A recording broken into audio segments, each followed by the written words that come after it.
tolong didengarkan dengan baik supaya panjenengan tidak salah faham dengan ceramah saya. Karena nun sewu, ngomong masalah rumah tangga ini Bu, banyak terjadi salah faham. Saya pernah ceramah, bukan ceramah, podcast. Podcast itu berbincang santai sama Al-Akh Abu Shanum tadi. Itu saya ngomong begini, cerai itu ibadah. Saya bilang apa? Cerai itu ibadah. Dan sampai detik ini saya tidak meralat omongan itu. Saya tetap kekeh cerai itu ibadah. Semangat yang cerai-cerai. Masya Allah. Ada pendukungnya ternyata ya. Jadi takbir. Subhanallah. Saya kekeh dengan pendapat saya. Tapi ingat, jangan salah faham. Dengerin dulu. Kenapa saat itu saya katakan cerai itu ibadah? Ada beberapa faktor. Nomor satu, karena materi pengajiannya, materi podcastnya memang membangun kembali kehidupan pasca perceraian. Jadi materinya itu, karena banyak orang setelah bercerai Bu, terpuruk. Seakan-akan dunia itu sudah kiamat.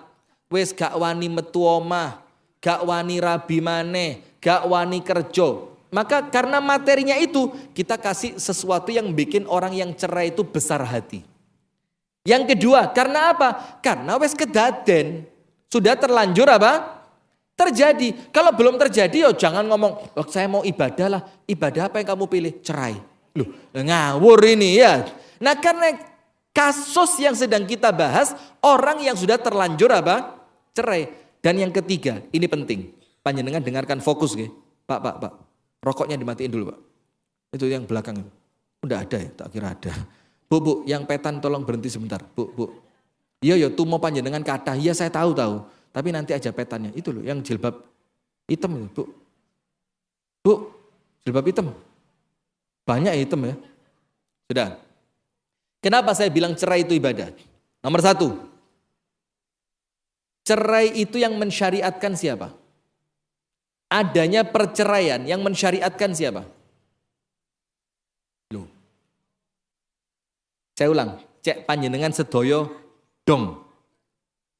Cerai itu Pak, yang menjadikan adanya syariat perceraian di dalam Islam, itu yang bikin syariatnya siapa? Siapa yang bikin syariatnya? Allah.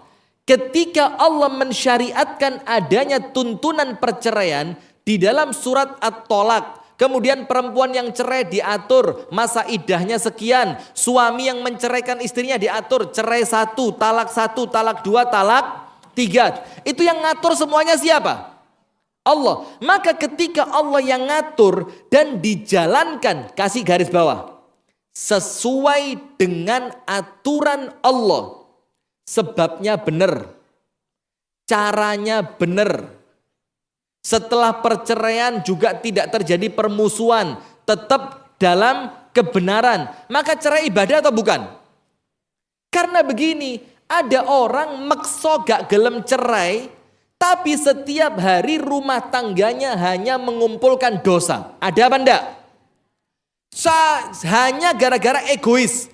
Kalau saya cerai, apa nanti kata tetangga? Engkau Yusri lah ngilokno aku. Seneng Yusri keplok-keplok engko. Lek ero aku pegatan. Nah, ada yang seperti itu. Dia mempertahankan egonya dalam keadaan rumah tangganya sudah tidak lagi bisa mendatangkan pahala. Bendino dosa terus. Dosa. Istri curiga sama suami, suami marah sama istri tidak lagi percaya kepada suami setiap hari marah kepada istri, yang ada itu terus. Suami keluar dicurigai, istri di rumah diancam, tiap hari itu.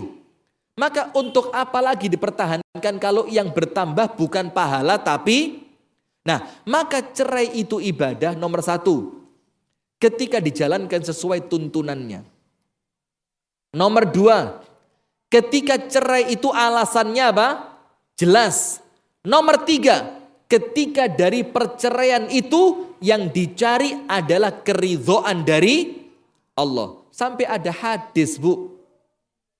Hadis ini sebagian ulama mengatakan sanadnya dhaif. Tapi yang lain mengatakan sanadnya hasan. Nanti saya carikan teks hadisnya. Intinya begini, salah satu sebab doa yang tidak diterima, doa yang tidak diijabah, apa itu?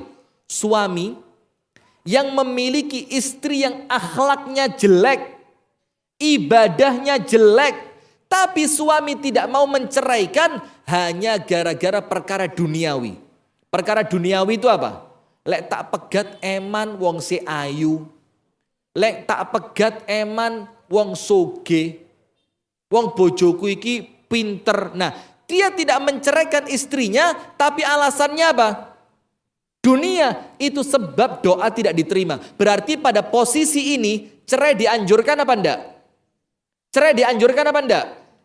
Dianjurkan. Panjenengan tahu seorang nabi yang nyuruh anaknya cerai siapa? Ayo, nabi siapa? Seorang nabi datang ke rumah anaknya, ternyata anaknya enggak ada. Di rumah cuma siapa? Menantunya, istrinya, anaknya. Terus nabi tadi bilang apa? Ngomong ya sama anakku kalau pulang suruh ganti pintu. Suruh ganti apa? Pintu. Nabi siapa? Nabi Ibrahim.